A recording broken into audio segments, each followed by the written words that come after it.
الرحیم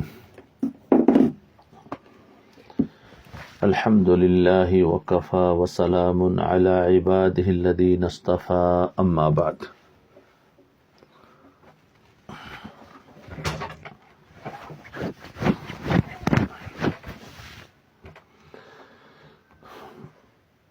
دیکھو، حج کے بارے میں بات چل رہی تھی۔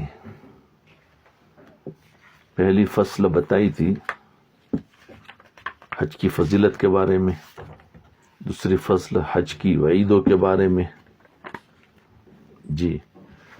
حج نہ کرنے کی وعید کے بارے میں، تیسری فصل تھی اس سفر کی مشقت کا تحمل کی فضیلت۔ اب چوتھی فصل ہے حج کی حقیقت کے بارے میں۔ حج در حقیقت دو منظروں کا نمونہ ہے۔ حج در حقیقت دو منظروں کا نمونہ ہے، اور اس کی ہر چیز میں دو حقیقتیں پنہاں ہے، چھپی ہوئی دو منظروں کا نمونہ ہے۔ اگرچہ اللہ جل شانہ کے ہر حکم میں لاکھوں مصلحتیں اور حکمتیں ایسی ہیں کہ جن تک ہر شخص کے خیال کی بھی رسائی نہیں ہوتی، لیکن بعض مسالے ایسی کھلی ہوئی اور ظاہر ہوتی ہے جو ہر شخص کے ذہن میں آ جاتی۔ اسی طرح حج کے ہر رکن میں بہت سی مصلحتیں ہیں۔ حج کے بہت سارے رکن ہیں، سے بہت سی مصلحتیں ہیں تو ایسی ہے جن تک ذہن کی رسائی بھی نہیں، لیکن یہ دو چیزیں اس کے ہر رکن میں، ہر جزم میں بالکل کھلی ہوئی ہے۔ ایک یہ ہے کہ حج جو ہے وہ ایک نمونہ ہے موت کا اور مرنے کے بعد کے حالات کا۔ وہ آئے گی اس کی تفسیر کیسے۔ نمونہ ہے موت کا اور مرنے کے بعد کے حالات کا، اور دوسرا نمونہ ہے عشق اور محبت کے اظہار کا۔ عشق اور محبت کے اظہار کا، اور روح کو حقیقی عشق، حقیقی محبت سے رنگنے کا۔ تو حج جو ہے دو منظروں کا نمونہ ہے، ایک تو موت کا منظر اور مرنے کے بعد کے حالات کا، اور دوسرا عشق اور محبت کے اظہار اور حقیقی عشق اور حقیقی محبت سے رنگنے کا۔ پہلا نمونہ موت، اس کے ماں باپ کا منظر ہے کہ دیکھو، کیونکہ حج کا سفر جو ہے نا ہمیں موت یاد دلاتا ہے، یاد رکھنا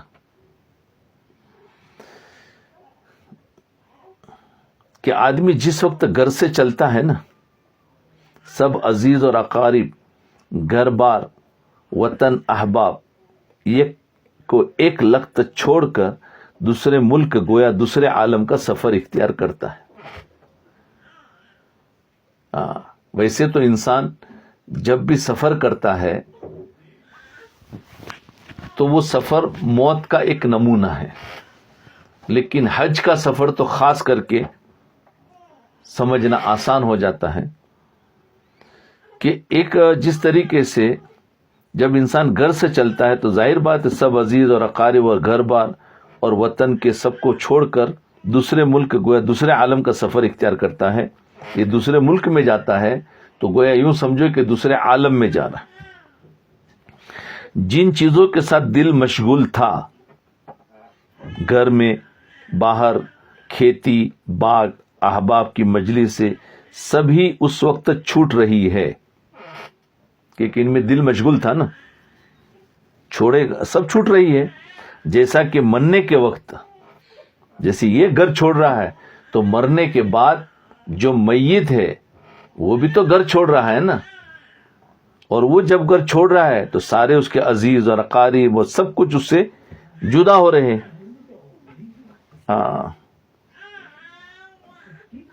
گھر باہر تو چھوٹ رہے، جیسا کہ مرنے کے وقت سب کو بیک وقت خیر بات کہنا پڑتا ہے۔ یہاں انسان تھوڑی دیر کے لیے خیر بات کہتا ہے، لیکن آخر اس کو سب چھوڑنا تو پڑتا ہی ہے۔ موت کے وقت میں بھی اس کو سب چھوڑنا پڑے گا۔ یہ اپنے ملک کو چھوڑ کر دوسرے ملک میں جا رہا ہے، یہ بھی دنیا کو چھوڑ کر دوسری دنیا میں جا رہا ہے، یعنی آخرت میں جا رہا ہے۔ حج کو روانگی کے وقت یہی چیز قابل غور اور فکر اور قابل عبرت اور اعتبار ہے. حج کی روانگی کے لیے یہی چیز قابل غور و فکر ہے کہ جیسا آج عارضی مدت کے لیے سب چھوڑ کر جا رہا ہے. حج کے لیے جانے والا تھوڑی دیر کے لیے، 1 مہینے کے لیے، 20 دن کے لیے چھوڑ کے جا رہا ہے، اور بہت جلد وقت بھی آنے والا ہے کہ ہمیشہ کے لیے یہ سب چیزیں چھٹنے والی ہے. تو حاجی کو یہ دیکھنا چاہیے کہ میں آج تو گھر چھوڑ رہا ہوں لیکن واپس آؤں گا. اس کے بعد ایک دن ایسا آئے گا جس میں گھر چھوڑوں گا پھر واپس نہیں آنے والا، چھوٹنے والے. اس کے بعد سواری پر سوار ہونا. اب حاجی جب گھر سے نکلتا ہے پھر سواری پر سوار ہوتا ہے، تو سواری اس کو لے جا رہی ہے ایئرپورٹ پر. اگر عبرت اور غور کی نگاہ سے دیکھا جائے تو جیسا یہ میت جو ہے وہ جنازے پر سوار ہوتا ہے اور اس کو اٹھا کر لے جاتے قبرستان میں، یہ گاڑی اور بس میں سوار ہوتا ہے، اس کو اٹھا کر لے جاتے ہیں ایئرپورٹ تک، چل دینے کی یاد تازہ کرتا ہے. تو اس کو سوچنا چاہیے کہ آج تو میں سواری میں خود چل کے بیٹھا ہوں اور مجھے یہ سواری چل کے ایئرپورٹ تک چھوڑ رہی ہے. ایک دن آئے گا کہ ایک وقت مجھے یہ لوگ جنازے کی سواری پر چڑھائیں گے اور وہ مجھے اٹھا کر قبرستان لے جائیں گے، کیونکہ آخرت میں جانے کا جو ایئرپورٹ ہے نا وہ قبرستان ہے. جی، وہیں سے انسان آخرت میں جائے گا، تو وہ اس کا ایئرپورٹ ہے آخرت میں جانے کا. گاڑی میں بیٹھنے کے بعد وہ بھی ہر قدم پر وطن اور احباب سے دوری اور جدائی بڑھاتی رہتی ہے، اور جنازہ اٹھانے والے بھی ہر قدم پر سب اعزا اور گھر بار ساز و سامان سے دور لے جاتے ہیں. جنازے کو جب اٹھا لیا تو وہ بھی گھر سے اور ساز و سامان سے اس کو دور لے جاتے ہیں، اور وہ گاڑی بھی انسان کو گھر سے دور لے. کچھ لوگ تو ضرور جنازے کی نماز تک ساتھ دیتے ہیں، اور کچھ قبر تک بھی پہنچا دیتے ہیں، اور کچھ قبر میں رکھنے اور مٹی ڈالنے تک بھی ساتھ دیتے ہیں. جنازہ جب اٹھایا جاتا ہے تو کچھ لوگ تو ہے جنازہ اٹھایا اور چلے جاتے ہیں، کچھ وہیں سے جدا ہو گئے، اور کچھ لوگ جنازے کے ساتھ چلتے ہیں اور نماز پڑھتے ہیں اور نماز پڑھ کر پھر الگ ہو جاتے ہیں، اور کچھ لوگ جو ہے وہ جنازے کو دفن کرنے تک ساتھ دیتے ہیں. 3 قسم کے لوگ ہیں. یہ سارے منظر حاجی کے ساتھ بھی پیش آتے ہیں کہ کچھ لوگ گھر ہی سے مسافہ کر کے فی امان اللہ کہہ دیتے ہیں کہ ہم جا رہے ہیں، اور کچھ لوگ ہیں جو ہمارے ساتھ گاڑی میں بیٹھ کر کچھ اسٹیشن تک تکلیف پہنچاتے ہیں. ہاں، اگر ریلوے اسٹیشن ہے تو ریلوے اسٹیشن، یا بس اسٹاپ ہے تو وہاں تک آ کر تکلیف اٹھاتے ہیں. اور کچھ جو بہت ہی خواص ہوتے ہیں جو آگے ہمیں ایئرپورٹ تک بھی لے جاتے ہیں، جہاں تک بھی پہنچا سکتے ہیں ایئرپورٹ میں، یا پانی کا جہاز ہو، وہاں تک ہمیں پہنچاتے ہیں. اس کے بعد پھر ان کی بھی نہیں چلتی، اس کے بعد پھر اس حاجی کو اکیلے ہی سفر کرنا پڑتا ہے. ایسے ہی اس میت کو بھی قبر میں دفن کرنے کے بعد اس کے اکیلے کو بھی سفر کرنا ہے. یہ موت کی یاد تازہ کر رہی. جہاز اور قبر میں جانے والے صرف وہی رفیق ساتھ ہوتے ہیں جو اس عالم تک ساتھ دینے والے ہو، چاہے وہ عزیز و اقارب ہو یا مال و متاع ہو. ان میں سے بعض رفیق سفر ایسے مخلص، غمگسار، راحت رہسا ہوں گے جو ہر قدم پر راحت پہنچاتے ہیں. اب سفر میں جب جا رہے ہیں تو ہمارے ساتھ تو کوئی ساتھی ہوتے ہیں، تو بعض تو بہت اچھے ساتھی ہوتے ہیں جو قدم قدم پر ہمیں راحت پہنچاتے ہیں. بعض ساتھی ایسے بد اخلاق، کز مزاج، ضدی، جھگڑالو ہوتے ہیں جو سفر کی ہر منزل میں بجائے راحت کے اور مصیبت کا سبب بنتے ہیں.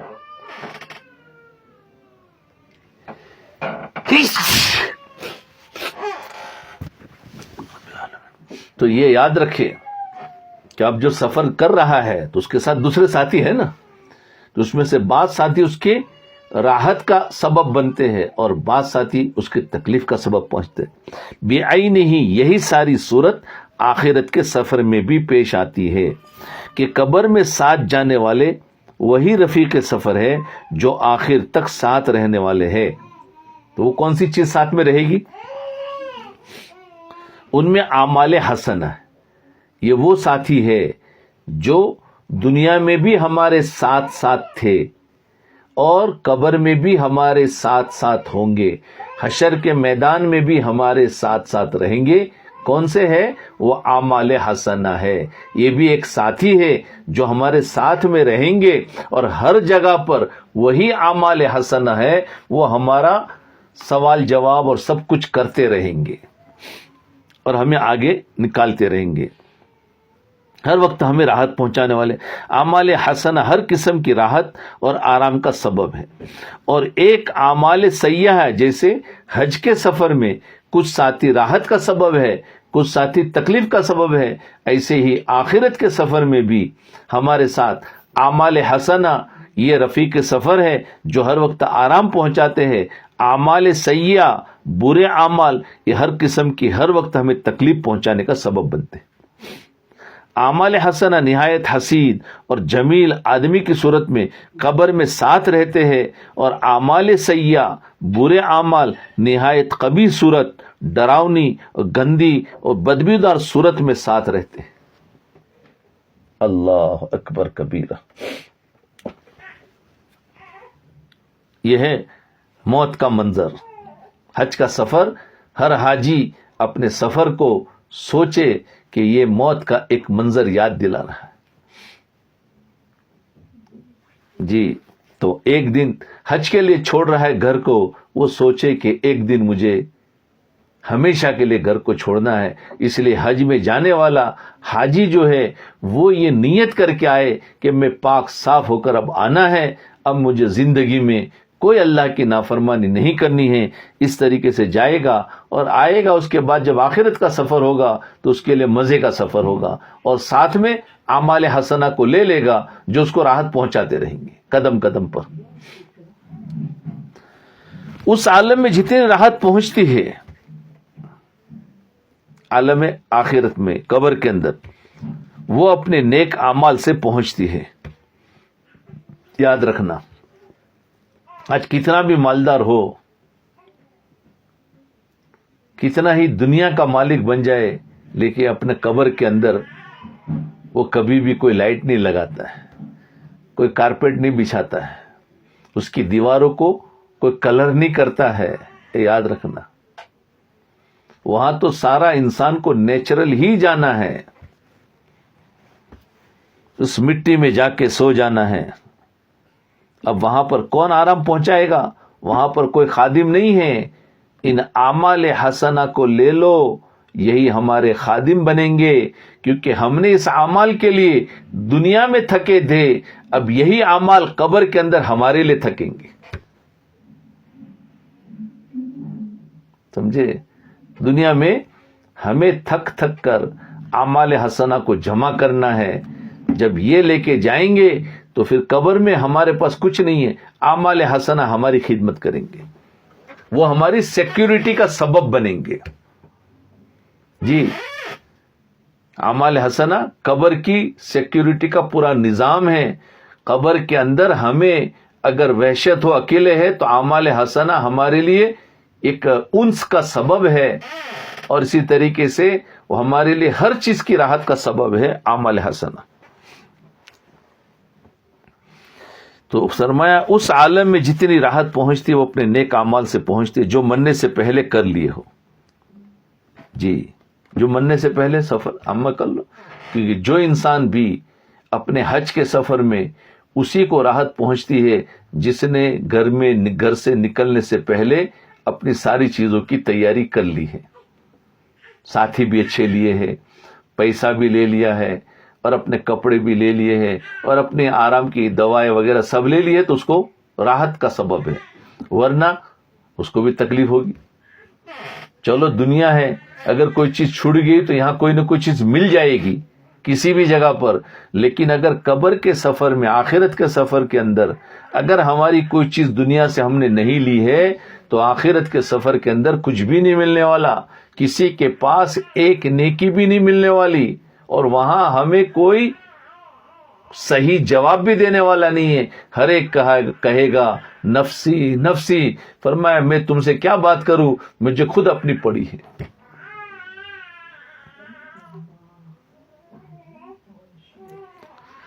وہ اس مال و زر مرنے سے پہلے کر لیے، جیسا کہ سفر حج میں جتنی راحت پہنچتی ہے وہ اس مال و زر اور سامان سے پہنچتی ہے جو سفر سے پہلے اس نے حاصل کر لیا.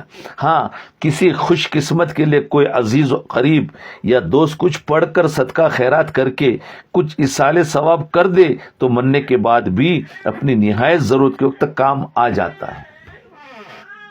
قبر کے اندر انسان محتاج ہوتا ہے، اس کے عزیز و اقارب یا اس کی اولاد کچھ پڑھ کر اگر بخش دے گی تو قبر میں کام آئے گا.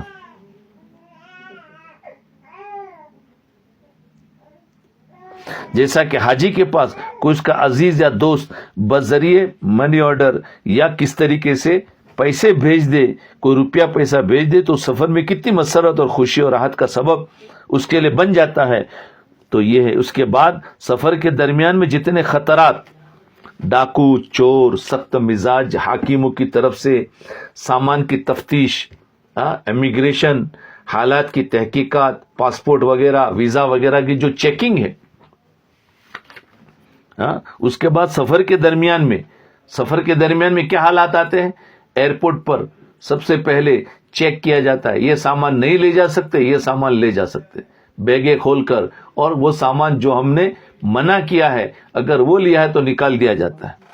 تو سفر کے درمیان اس کے بعد پھر آپ آگے جاتے ہیں تو آپ کے پاسپورٹ اور ویزا دیکھا جاتا ہے. پاسپورٹ بھی صحیح ہے کہ نہیں، اس میں ویزا بھی اوریجنل لگا ہے یا نقلی لگا ہے، وہ ساری تفتیش اور حالات اور تحقیق وغیرہ ہوتی ہے. جتنے مناظر حاجی کو دیکھنا پڑتے ہیں، یہ امیگریشن کے یہاں سے نکلنے تک اور وہاں داخل ہونے تک وہ قبر کے سارے منظروں کی یاد دلاتے رہتے ہیں. قبر کے اندر وہی منظر ہے، کیونکہ سیدھا انسان کو جب ہم نے قبر میں ڈال دیا ہے میت کو تو فوراً امیگریشن والے آ جاتے ہیں. کون ہے؟ منکر نکیر آ جاتے ہیں. سوال شروع ہو جاتا ہے. سوال بھی ہوگا کہ تمہارے پاس ایمان کا پاسپورٹ ہے کہ نہیں. سوال کیا ہوتا ہے؟ کیونکہ آخرت میں ایمان کا پاسپورٹ لے کے جانا ضروری ہے.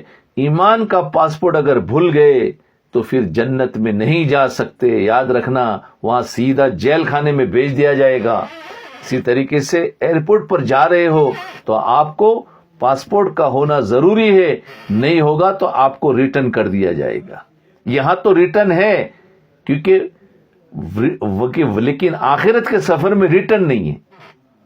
گئے ہیں کہ چلو دنیا میں بھیج دیتے ہیں، چلو ایمان لے کر آ جانا، تم بھول گئے ہو، کوئی بات نہیں، معاف کر دیا.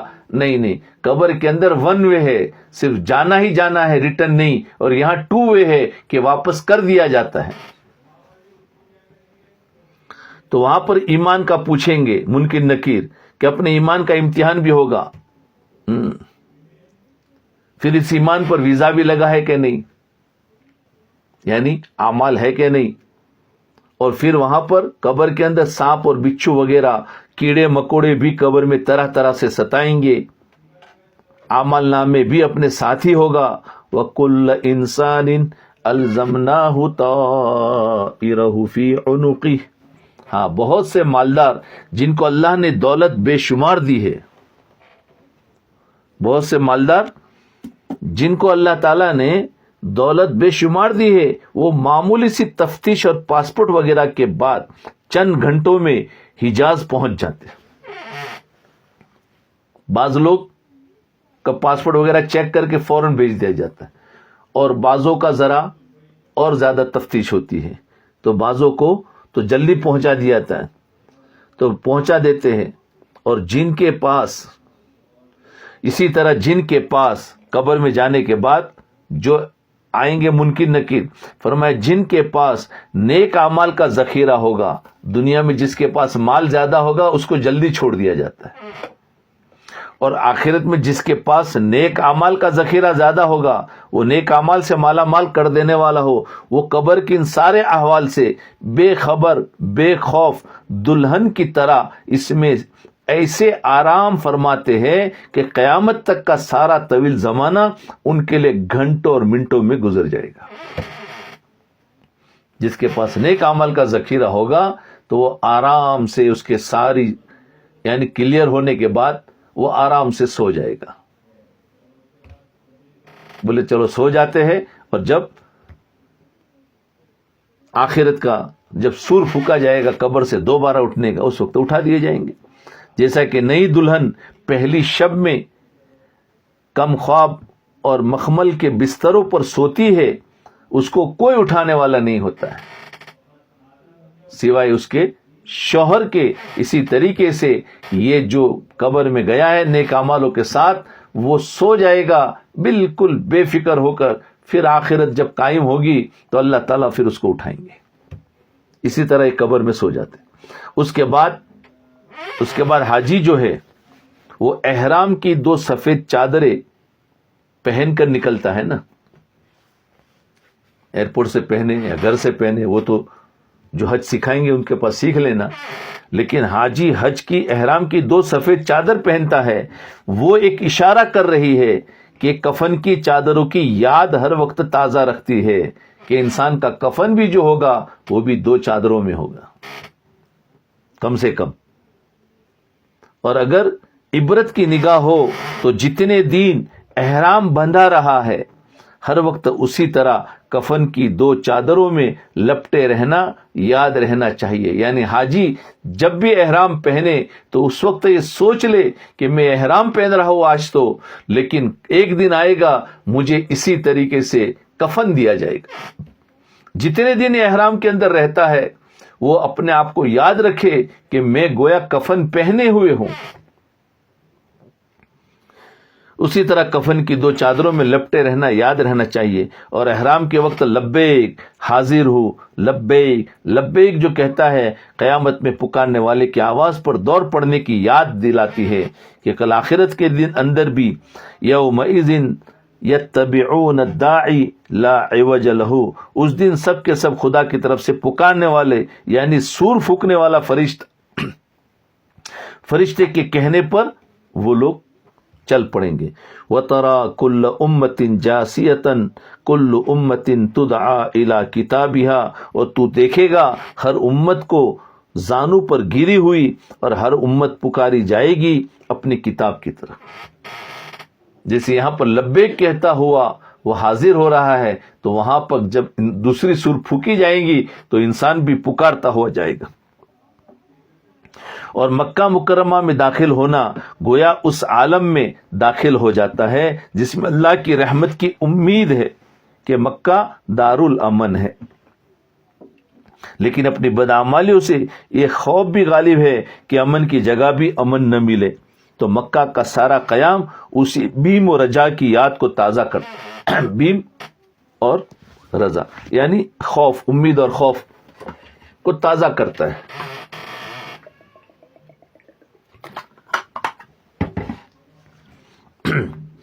کہ اس جگہ کا امن کی جگہ ہونا اللہ کی رحمت.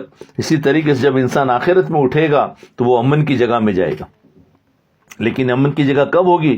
اللہ کی رحمت اور مغفرت اور کرم اور لطف انعام و حسن کی یاد تازہ کرتا رہتا ہے, اور اپنی بدعمالیاں جو ساری عمر کی ہے وہ یاد آ کر مر کے بھی چین نہ آیا تو کدھر جائیں گے کہ یاد تازہ ہوتی ہے.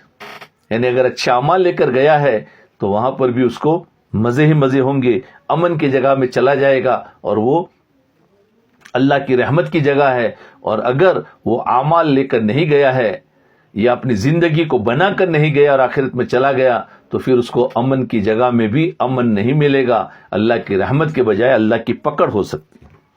اور بیت اللہ پر نظر پڑنا قیامت میں گھر کے مالک کے دیدار کو یاد دلاتا ہے. حاجی حج میں جانے کے بعد بیت اللہ کو دیکھتا ہے تو جو انسان آخرت میں جب جائے گا تو وہاں جب سب کامیاب ہو جائے گا تو ساری کامیابیوں کے بعد وہ پھر اللہ کا دیدار کرے گا. یہاں تو اللہ کا دیدار نہیں کر سکتے, لیکن یہاں اللہ تعالیٰ نے اپنے گھر کا دیدار کرایا ہے. فرمایا آخرت میں آؤ تو تم اگر اس طریقے سے پاس ہو کر آ گئے تو پھر ہم تمہیں اپنا ذات کا دیدار کرائیں گے. دنیا میں جس انسان کا سب کچھ کلیئر ہوگا وہی تو مکہ مکرمہ تک جا سکتا ہے نا، بیت اللہ تک. اور اگر کسی کے پاس ایسے سامان لے کے گیا تو اس کو ایئرپورٹ سے واپس کر دیا جاتا ہے. پاسپورٹ بھول گیا تو واپس کر دیا، ویزا نہیں ہے تو واپس کر دیا. لیکن جس کی ساری لائن کلیئر ہوگی وہ بیت اللہ تک جا کر بیت اللہ کا دیدار کرتا ہے. اسی طریقے سے جس انسان کی مرنے سے لے کر آخرت میں اٹھنے تک ساری لائنیں کلیئر ہوگی تو اللہ تعالیٰ اس کو جنت کے اندر اپنا دیدار کرائیں گے. اور اگر اس لائن میں کہیں اٹک گیا تو کچھ نہیں ہو سکتا. اس لیے حاجی کو چاہیے خاص کر کے، اور جتنے سننے والے سب کے سب یہ سوچے کہ ہم بھی اپنی لائن کو کلیئر رکھے، تاکہ ہم بھی یہاں سے قبر کا حالات اور حشر کے میدان میں اٹھنا اور وہاں سے سوال اور جواب اور سب پاس کر کے ہم جنت میں جا اور اللہ تعالیٰ کا دیدار کر لیں. اس لیے اپنی لائن کو کلیئر کریں. تو گیا بیت اللہ پر نظر پڑنا قیامت میں گھر کے مالک کے دیدار کو یاد دلاتا ہے. جس قدر خوف اور ہیبت، عظمت اور جلال کا وہ مظہر ہے، جس قدر خوف، ہیبت، عظمت اور جلال کا وہ مظہر ہے، یعنی اللہ کا گھر، وہی سارے آداب اس وقت ہونے چاہیے جیسا کہ کسی بڑے بادشاہ کے دربار میں حاضری کے وقت ہوتے ہیں. بڑے بادشاہ کے دربار میں جو حاضر ہوتے ہیں تو خوف ہوتی ہے، عظمت ہوتی ہے، آداب ہوتے ہیں. تو بیت اللہ میں بھی جاؤ تو ویسے نہیں جیسے اپنے گھر کی طرح ہم آواز دے رہے تھے اور شور کر رہے تھے اور پتہ نہیں کیا کیا.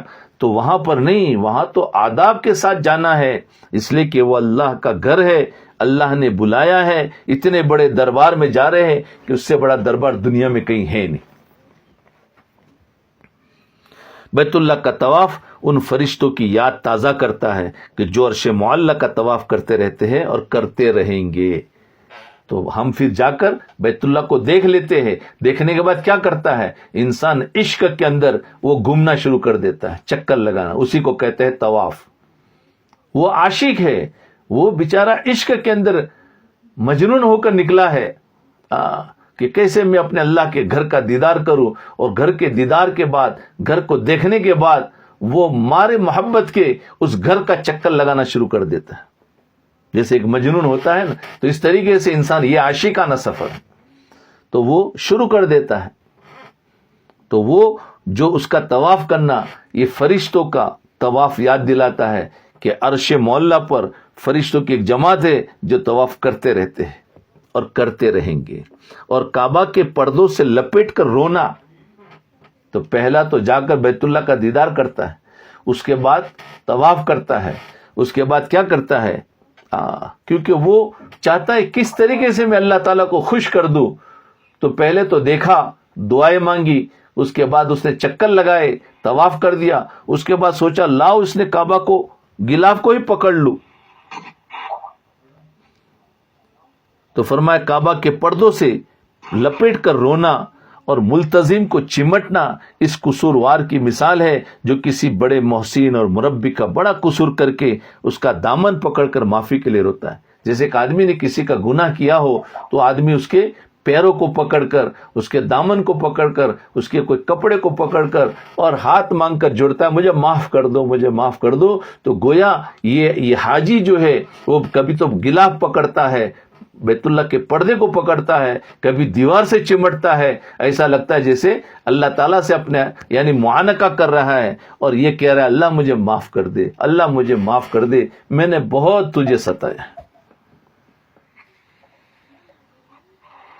کوئی ہے نہیں بھائی ادھر جو ان کو کٹ کرنے والا ہو.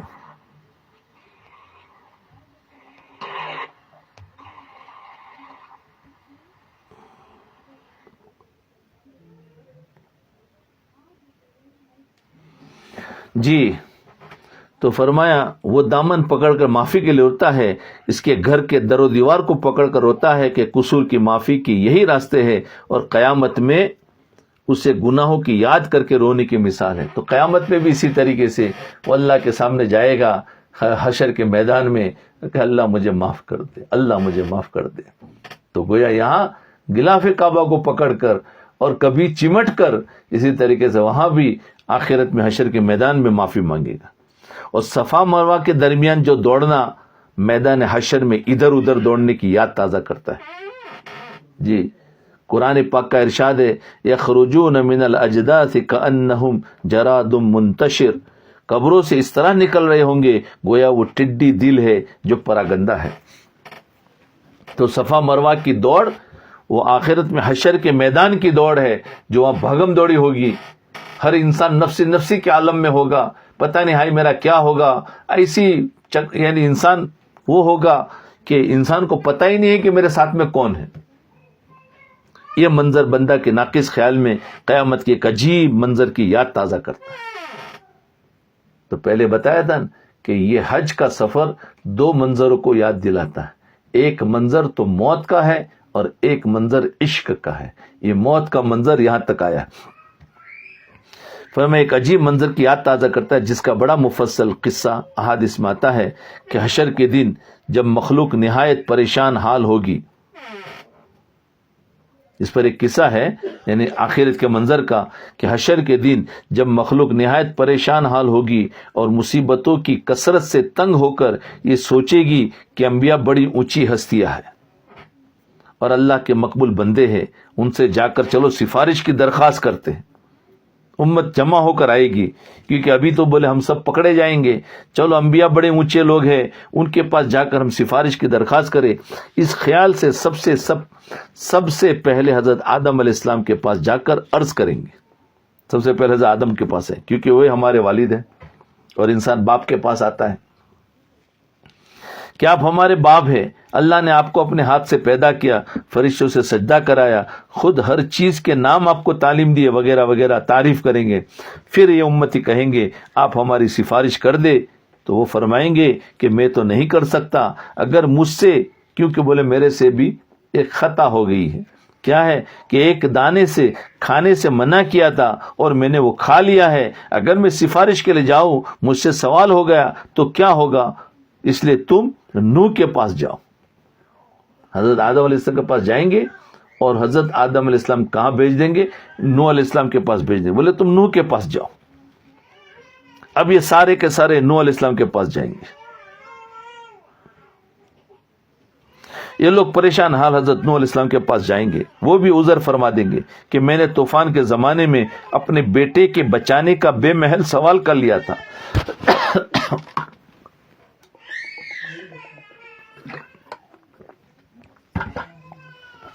بیٹے کے بچانے کا سوال کر لیا تھا، اس لیے میرے سے تو نہیں ہو سکتا۔ یعنی انبیاء بھی ڈرے ہوئے ہوں گے، اللہ کی اتنی جلال ہوگی۔ حضرت ابراہیم علیہ السلام کے پاس جاؤ، پھر وہ بھی عذر کر دیں گے کہ حضرت موسیٰ علیہ السلام کے پاس جاؤ، وہ بھی عذر کر دیں گے، اور وہ کہیں گے حضرت عیسیٰ علیہ السلام کے پاس جاؤ، وہ حضور اقدس صلی اللہ علیہ وسلم اور حضرت عیسیٰ علیہ السلام کہیں گے کہ نہیں تم نبی علیہ السلام کے پاس جاؤ، مشورہ دیں گے۔ اور یہ فخر حضور صلی اللہ علیہ وسلم ہی کے لیے ہے کہ اس جلال کے دین میں سفارش کی ابتدا فرمائیں، پھر اللہ کے رسول وہ سفارش فرمائیں گے، تمام انبیاء کی بھی ہمت نہیں ہوگی، سب ایک دوسرے پر بھیجیں گے اور آخر میں نبی علیہ السلام کے پاس آ جائیں۔ یہ بہت طویل قصہ ہے، مجھے تو صرف یہی منظر سامنے لانا ہے کہ ادھر سے ادھر اور ادھر سے ادھر جو مارے پریشان حال ایک دن پھرنا ہے جو بڑا سخت دین ہوگا، جیسے صفا سے مروہ، مروہ سے صفا، صفا سے مروہ، مروہ سے صفا، وہ ادھر ادھر جیسے وہ گم رہا ہے، تو ایسے ہی آخرت کے دن وہ سفارش کے لیے آدم علیہ السلام کے پاس جائیں گے، نوح علیہ السلام کے پاس جائیں گے، حضرت ابراہیم علیہ السلام کے پاس جائیں گے۔ تو یہ ہے بھاگم دوڑی کہ ادھر سے مارے ادھر پریشان حال ایک دن پھرنا ہے، جو بڑا سخت دن ہوگا کہ عرفات کا میدان تو حشر کے میدان کا پورا نمونہ ہے۔ عرفات کا جو میدان ہے بس وہ حشر کا میدان ہوگا، وہ تو بہت بڑا ہوگا۔ تو وہ حشر کے میدان کا ایک نمونہ ہے کہ آفتاب کی تمازت، کیونکہ عرفات کے میدان میں بھی کیا ہوگا، بہت تیز گرمی ہوتی ہے، اور سب کا ایک لک و دک میدان میں، سب ایک میدان میں۔ یہ تو ابھی ٹینٹ لگائے، پہلے تو ٹینٹ نہیں تھے، حاجی دھوپ کے اندر رہتا تھا، حاجی دھوپ کے اندر رہتا تھا۔ اس زمانے کے لوگ بھی بڑے برداشت کرنے والے تھے، اب تو کوئی دھوپ برداشت نہیں کر سکتا۔ تو فرمایا ایک لک و دک میدان میں ایسی حالت میں اجتماع کی، مغفرت کی امید ہے کہ گناہ کا خوف ہو، تو وہاں پر کیا کرے، گناہ کا خوف ہو، بندے کے ناقص خیال میں عرفات کے میدان میں بڑی غور و فکر کی جو چیزیں ہیں وہ عہد میثاق ہے۔ عرفات کا میدان وہ ہمیں یاد دلاتا ہے ہمارا وہ وعدہ جو ہمارے دنیا میں پیدا کرنے سے پہلے عالم ارواح میں کیا تھا، جہاں پر فرمایا تھا الست بربکم، کہ میں تمہارا رب نہیں ہوں۔ تو وہی ہمیں وہ عہد یاد دلا رہا ہے، کون سا؟ عرفات کے میدان میں جو چیز ہے وہ عہد میثاق ہے، جو ازل میں الست بربکم سے لیا گیا تھا، کہ عالم ارواح میں یہی حق سبحانہ و تقدس نے ساری ارواح سے سوال کیا تھا کہ کیا میں تمہارا رب نہیں ہوں؟ سب نے ایک زبان ہو کر کہا تھا بے شک آپ ہمارے رب ہیں۔ مشکات شریف میں بروایت مسند احمد حضور اقدس صلی اللہ علیہ وسلم کا پاک ارشاد نقل کیا ہے کہ عہد عرفات ہی کے میدان میں ہوا تھا یہ عہد۔ اور ایک روایت ہے کہ جو وعدہ لیا تھا اس زمانے میں تو دنیا تھی نہیں، فرمایا یہ اسی میدان میں ہوا تھا، وہ عرفات کا میدان جو تھا وہ وہی تھا، فرمایا اس زمانے میں تو وہی تھا، سب کو جمع کیا تھا، تو وہی وہ ہمیں عہد دلا رہا ہے کہ اب تم واپس اسی میں آئے ہو اور اپنے اس عہد کو یاد کرو کہ تم نے کیا کہہ کر آئے تھے۔ وہاں یہ عہد لیا تھا کہ اللہ ہم تیرے حکموں پر چلیں گے، تجھی کو رب مانیں گے۔ عرفات میں جا کر واپس توبہ کرے کہ اللہ ہم سے بھول ہو گئی، ہم واپس اپنے وعدہ کرتے ہیں کہ اب تجھی کو اپنا رب مانیں گے، تیرے پر یقین کریں گے، نفع و نقصان کا مالک تو ہی ہے، اور آج تک جتنے ہم نے گناہ کیے اللہ معاف کر دے۔ تو واپس انسان جب لوٹتا ہے تو پورا پاک صاف ہو کر لوٹتا۔ تو فرمایا یہ عہد عرفات ہی کے میدان میں ہوا تھا، یہ وقت اور جگہ اس کے یاد کرنے کی ہے کہ کیا عہد کیا تھا، اس عہد کو کس طرح پورا کیا۔ جی اس کے بعد مزدلفہ، کیونکہ صفا مروہ ہو گیا، اس کے بعد انسان جاتا ہے کہاں پر؟ یہ عرفات کے میدان میں۔ اس کے بعد پھر مزدلفہ مینا وغیرہ کے اجتماعات جو ہے، امام غزالی رحمۃ اللہ علیہ فرماتے کہ ان مواقع میں لوگوں کا ازدحام، ان کا شور و شغب، مختلف زبانیں، کیونکہ مزدلفہ میں اور مینا میں بہت شور و شغف، تو فرمایا ان کا شور، مختلف زبانیں ہیں، مختلف آوازیں ہیں، اور لبیک کہہ رہے ہیں، اور کوئی عبادت کر رہا ہے، کوئی دعا مانگ رہا ہے، کوئی کسی طریقے، اور لوگوں کا اپنے اپنے اماموں کے پیچھے چلنا، اور قیامت کے میدانوں میں اپنے اپنے انبیاء اور مقتداؤں کے پیچھے چلنے کی، اور حیرانی اور پریشانی کے عالم میں کبھی یہاں کبھی وہاں جانے کی یاد تازہ کرتا۔ جی آخرت میں بھی لوگ اپنے اپنے انبیاء کے پیچھے ہوں گے، تو مزدلفہ اور مینا وغیرہ میں بھی لوگ اپنے اپنے گروپ کے پیچھے ہوں گے۔ اگر کوئی علماء ساتھ میں ہے تو ان کے ساتھ ساتھ چلیں گے، ورنہ جو لیڈر گروپ ہوتا ہے اس کے ساتھ ساتھ انسان چلتا رہتا ہے، تو وہاں کی یاد تازہ کرتا ہے آخرت۔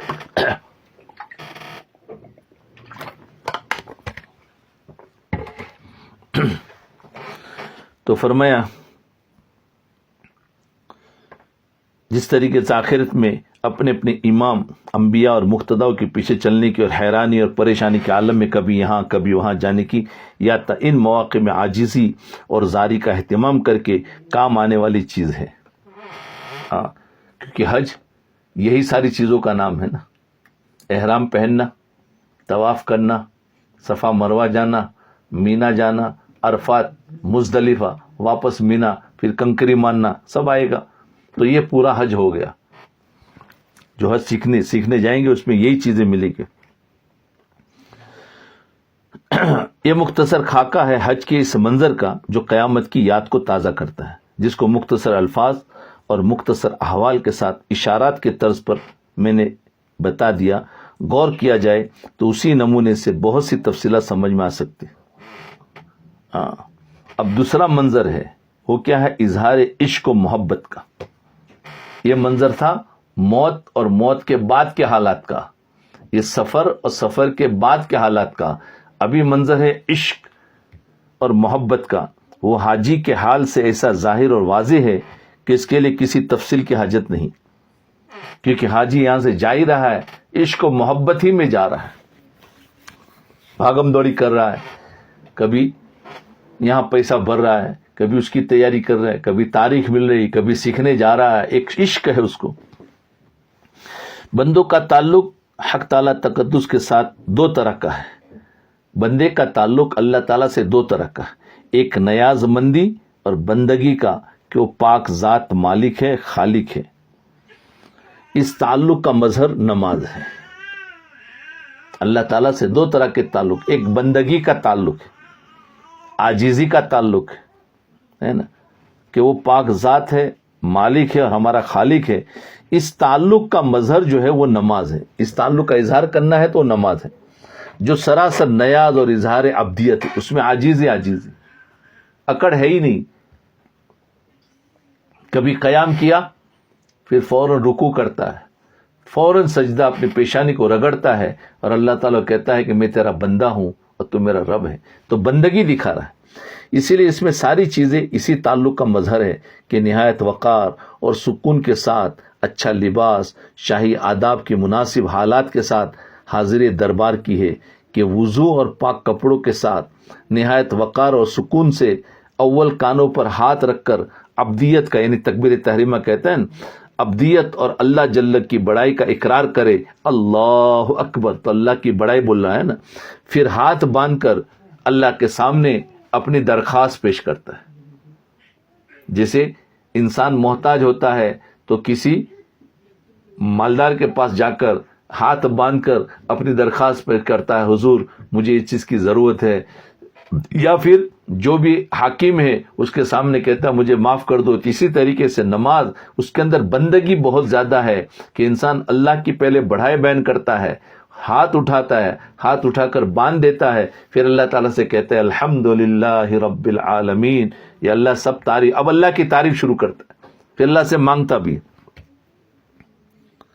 تو فرمایا وہ اللہ تعالیٰ سے پیش کر, پھر سر جھکا کر تعظیم کرتا ہے, پھر زمین پر اپنا ماتھا اور سر رگڑ کر اپنے نیاز مندی اور عجز کا اظہار کرتا ہے, اور آقا کی بڑائی کا زبان سے اقرار کرتا ہے, اور کوئی قول فعل اس کی بڑائی اور اپنے عجز کے خلاف نہیں ہوتا. یہ نماز میں بندگی کا اظہار ہے. اس نوع میں سکون اور وقار کی جتنی پابندی کی جائے گی وہ اس کے شائن شان ہوگا. اسی لیے نماز کے لیے بھاگ کر چلنا مکروہ ہے. نماز کے انتظار میں بیٹھے ہوئے بھی انگلیوں میں انگلیاں ڈال کر بیٹھنا مکروہ ہے. نماز میں انگلیاں چٹکانا مکروہ ہے. بے ضرورت کھانسنا مکروہ ہے. حتیٰ کہ ادھر ادھر نظر کرنا بھی مکروہ ہے. بے ترتیب یعنی ناموضوع حیت سے کپڑا پہننا مکروہ ہے. ایسے ہی بدن پر کپڑا لٹکانا مکروہ ہے. یہ عبادت نماز میں بات کرنے سے ضائع ہو جاتی ہے, وضو ٹوٹ جانے سے ضائع ہو جاتی ہے, حتیٰ کہ بے اختیار بے ارادہ بھی ہنس پڑنے سے بھی ضائع ہو جاتی ہے, نماز ٹوٹ جاتی ہے.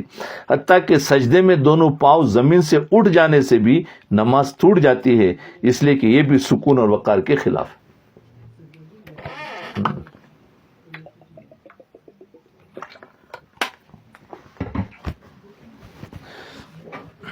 حق تعالیٰ تقدس کے ساتھ دوسرا تعلق جو ہے محبت اور عشق کا ہے. ایک تعلق تو بندگی کا ہے اور دوسرا تعلق محبت اور عشق کا ہے.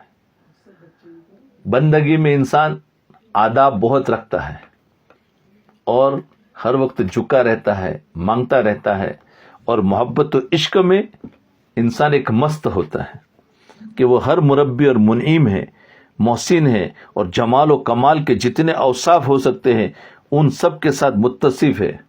کون؟ اللہ تعالیٰ.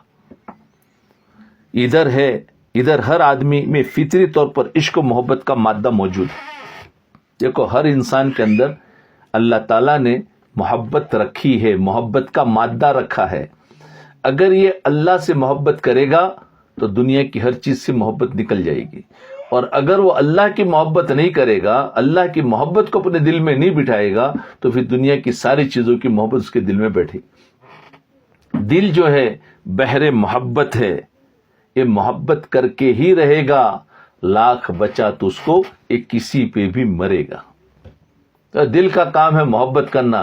دل تو کہہ رہے مجھے محبت دو, تو اللہ کی محبت سیکھ لو. اس لیے حاجی جب جاتا ہے تو عشق و محبت میں جاتا ہے, تو اگر وہ محبت سیکھ لیا تو الحمدللہ, نہ سیکھا تو پھر دنیا کی محبت پتہ نہیں کسی انسان پر اور کسی چیزوں میں, یا مال کی محبت, جہاں کی محبت میں پھر انسان مرے گا.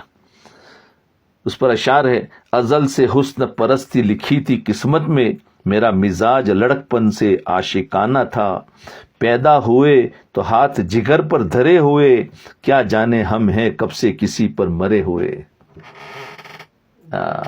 پیدا ہوتا ہے تو بچے کے ہاتھ جگر پر ہوتے ہیں، سینے پر، تو ہوئے تو کیا جانے ہم ہیں کب سے کسی پر مرے ہوئے، یعنی میری طفیلی میں شان عشق بازی آشکارا تھی بچپن میں ہی، اگر بچپن میں کھیل کھیلا تو آنکھیں لڑانے کا، جو چشم کے بے نم ہو وہ ہو کور تو بہتر، یعنی جو چشم بے نم ہو، آنسو نہ گرے، وہ کور تو بہتر، جو دل کے ہو بے داغ وہ جل جائے تو اچھا، یعنی عشق کا داغ ہو، تیرے فراق میں جینا بشر کا کام نہیں، ہزار شکر کہ اس عمر کو دوام نہیں، شاید بزم ازل نے ایک نگاہ ناز سے عشق کچھ انجمن میں مسند آرا کر دیا۔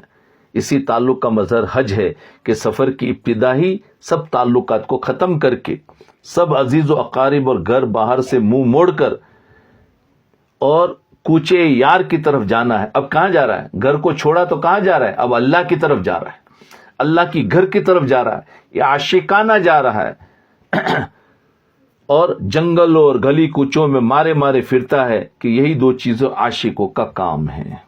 انشاءاللہ کل اب بتائیں گے